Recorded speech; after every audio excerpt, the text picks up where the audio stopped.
निर्दलीय अपने बिहार के लाल गोल्डमैन जी से। ये मेरे आदर्श भैया हैं, ये बहुत बड़े चीज। देखिए, चुनाव का सिलसिला जो कि शुरू हो चुका है और पवन सिंह जो कि पहली बार निर्दलीय चुनाव लड़ रहे हैं। इस बीच देख सकते हैं बिहार के गोल्डमैन से मिले हुए हैं। जी हाँ, ये हमेशा जो कि गोल्ड ही पहने रहते हैं और भारी मात्रा में सोना पहनने का ये शौक रखते हैं।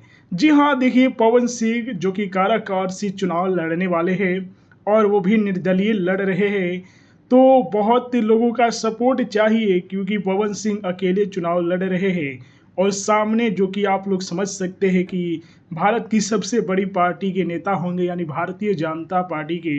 हालांकि देखिए, पवन सिंह के जितने भी फैन हैं, जितना हो सकता है सपोर्ट कर रहे हैं और सांसद बन सकते हैं।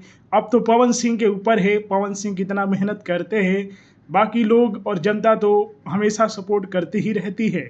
जी हाँ दोस्तों, और पवन सिंह इसी बीच जो कि आप लोग देख सकते हैं कि पहुंचे हैं दीघा। जी हाँ, वहाँ पर छठ महापर्व के दिन उन्होंने देख सकते हैं गंगा जी में जाकर जो कि स्नान भी किए हैं। वहाँ के आप लोग नया नया फोटो देखें।